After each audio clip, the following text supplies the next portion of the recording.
Hello friends, welcome back to our channel. और हम कर रहे हैं क्लास 6 का first chapter knowing our numbers का लेक्चर नंबर 2, जिसमें हम करेंगे एक्सरसाइज 1.2 के वर्ड प्रॉब्लम स्टार्ट। तो पहले क्वेश्चन में कहा गया है कि एक स्कूल एग्जीबिशन था 4 दिन के लिए ऑर्गेनाइज किया गया था। तो नंबर ऑफ टिकट्स डे 1 को सोल्ड हुई थी 1094 और नंबर ऑफ टिकट्स जो सोल्ड हुई है सेकेंड डे को वो है 1812 और थर्ड डे में 2050 और फाइनल डे को जो टिकट्स सोल्ड हुई हैं वो है 2751। तो क्वेश्चन में हमें बोला गया था कि टोटल नंबर ऑफ टिकट्स चारों दिन को मिला के कितनी हुई हैं। तो मतलब जैसे आप फेमिलियर होंगे टोटल वर्ड आ जाता है कहीं भी, टोटल सम, तो हमें इजीली पता हमें क्या करना होता है, एडिशन। तो सारे नंबर्स को हम ऐड करते हैं, ठीक है। 1094, 1812, 2050 एंड 2751। तो सबको ऐड करते हैं, कितना आ जाएगा 4 5 6 7 10 19 20 2 कैरी ओवर 8 10 15 1 2 3 4 5 6 7। तो मतलब total number of tickets sold are 7507।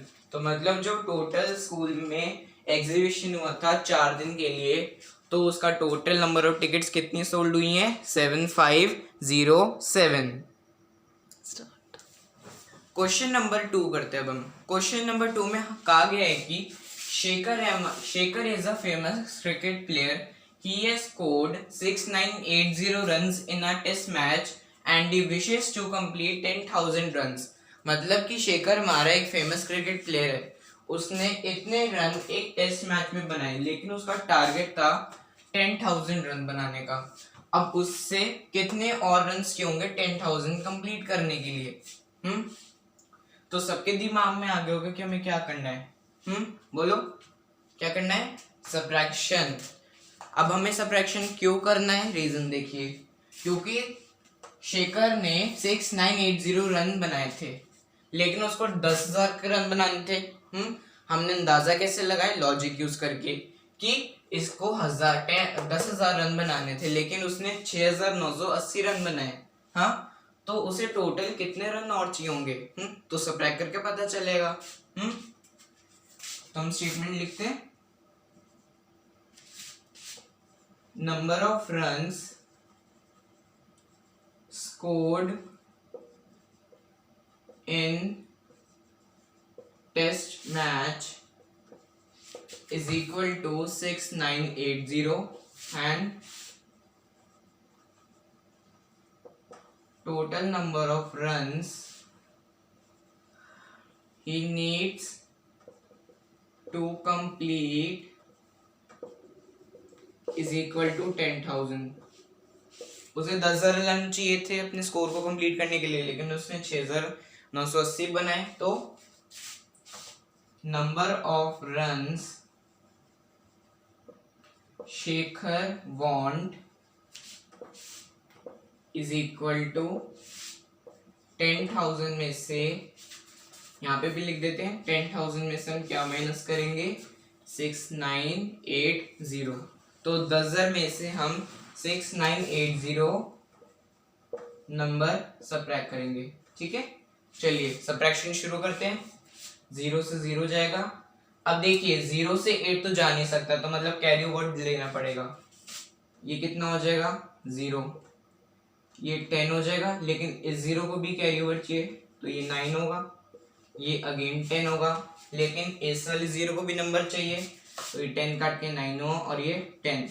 तो 10 में से 8 गया 2, 9 में से 9 गए 0 और 9 में से 6 गए 3। तो मतलब total 3020 runs he want to complete his score। ठीक है, समझ गए कि इसे टोटल 3020 रन चाहिए तब ना स्कोर को कंप्लीट करने के लिए। चलिए अब हम करते हैं क्वेश्चन नंबर 5।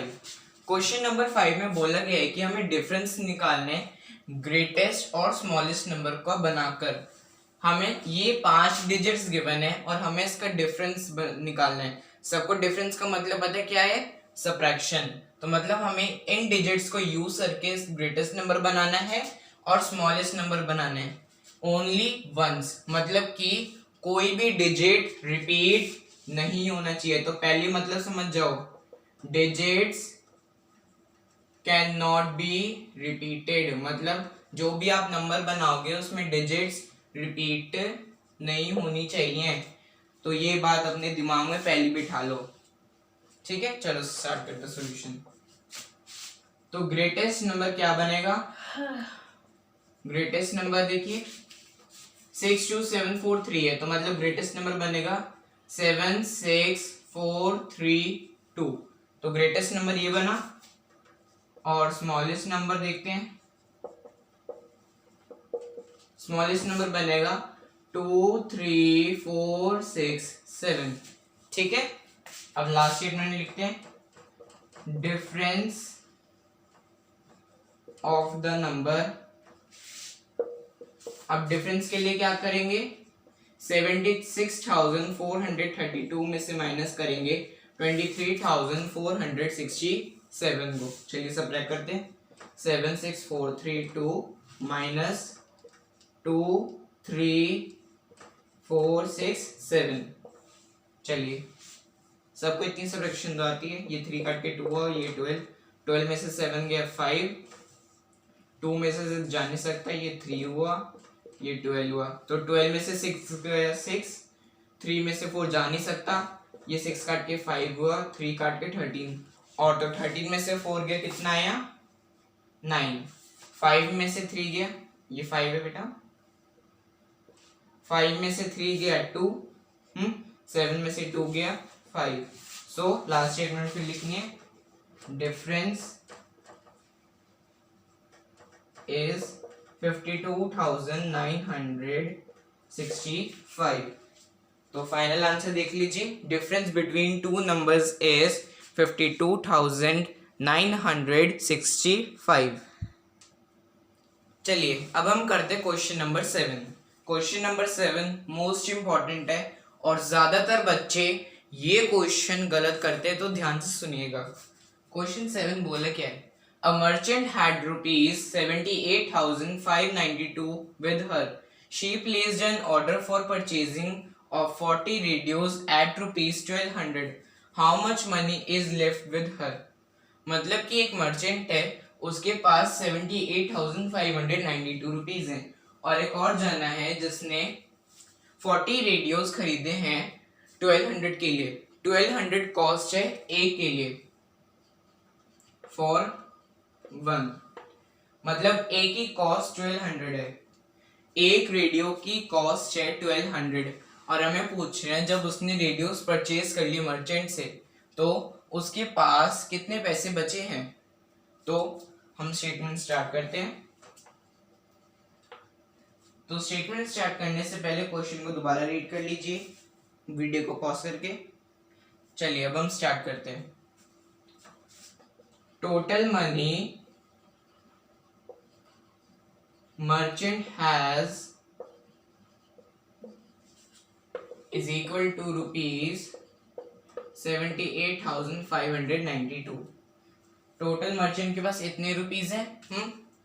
तो अब हम निकालते हैं cost for 1 radio. Cost for 1 radio कितना है? रुपीज 1200। तो कॉस्ट फॉर 40 रेडियो कितना आ जाएगा? रुपीज 1200 इंटू 40, जो कितना आ जाएगा? रुपीज 48,000। अब आप समझ रहे होंगे कि हमने 40 से 1200 को मल्टीप्लाई क्यों किया, क्योंकि क्वेश्चन में स्पेसिफाई किया हुआ है कि एक रेडियो की कॉस्ट 1200 रुपए है, तो 40 रेडियोस के लिए कॉस्ट क्या होगी? 1200 इंटू 40। एक ही लॉजिक यहाँ पे है। बच्चे 40 नंबर को इग्नोर कर देते हैं, लेकिन ऐसा करना नहीं है। तो total money left with her total money left with her is equal to rupees 78,592 minus rupees 48,000. So let's subtract 78,592 subtraction with 48,000. तो सब्ट्रैक्ट करने के बाद कितना आ जाएगा 592 एज इट इज, 8 में 8 गया 0, 7 में से 4 3. तो ये देखिए आपका आंसर रुपीज में आएगा. So money left with her is equal to rupees 30,592. तो टोटल मनी कितना बचा उसके पास, रुपीज 30,592. चलिए अब हम करते हैं क्वेश्चन नंबर 12. क्वेश्चन नंबर 12 में बोला गया है कि एक कंटेनर है, वेसल मतलब कंटेनर, कंटेनर समझ लीजिए बर्तन, जैसे यहाँ पे एक बाउल है. तो यहाँ पे वेसल मतलब क्या है, एक शेप है, उसमें 4 litre and 500 millilitre of curd एक वेसल में स्टोर्ड है. और हमें बोला गया है कि 25 मिलीलीटर कैपेसिटी एक ग्लास में कितनी फिल होंगी. तो इक्वल अमाउंट ऑफ हमें कर्ड हर एक ग्लास में भरनी है. तो इक्वल अमाउंट से आपका मतलब क्या होता है, इक्वल अमाउंट से मतलब क्या, एक एक जगह भरना है. जैसे समझिए ये 25 मिलीलीटर वाटर है और अगर मेरे पास 5 ग्लास हैं तो मैं कितना कितना भरूंगा सब में. सबके दिमाग में आएगा कि हम सब कि हर ग्लास में हम 5 मिलीलीटर वाटर रख दें. ये सबके दिमाग में आएगा. तो मतलब आपने इक्वल डिस्ट्रीब्यूशन ऑफ वाटर किया है. तो मतलब कि 25 को अगर हमें 5 कंटेनर्स में बांटना है तो क्या करोगे, नंबर को 5 से डिवाइड करोगे. तो इसी सेम पैटर्न क्वेश्चन पे जो हमें वेसल का पूछा गया है, तो इसमें क्या होगा, सेम डिवाइड, क्योंकि जो कैपेसिटी बोली गई है तो वो इक्वल अमाउंट में फिल की जाएगी. लेकिन यहाँ पे एक और बड़ा पंगा है यूनिट्स का, जो बच्चे ध्यान नहीं देते. जरा आप यूनिट्स देख लीजिए, यहाँ पे 4 लीटर और 500 मिलीलीटर पूछा दिया हुआ है, लेकिन हमें आंसर किसमें पूछा गया है, मिलीलीटर में. तो मिलीलीटर के लिए क्या करेंगे, इस यूनिट को कन्वर्ट करेंगे. तो मतलब आंसर स्टार्ट करते हैं. Total volume of curd is equal to 4 litre and 500 millilitre. और सबको ये पता है कि 1 लीटर में 1000 मिलीलीटर होते हैं. आंसर हमें देखिए मिलीलीटर में पूछा गया है, तो 4 लीटर को हम 4000 मिलीलीटर में कन्वर्ट करेंगे. तो ये कितना हो जाएगा, 4 into 1000 plus 500. So that will be equal to 45,000. Sorry, that will be equal to 4500 milliliter of curd. तो मतलब कि हमने डायमेंशंस ऑफ कर्ड निकाल ली. तो अब हम लिखते हैं नेक्स्ट स्टेटमेंट में, equal capacity of curd that can be filled into 25 milliliter of glasses. तो मतलब अब हम 25 मिलीलीटर के लिए निकालेंगे.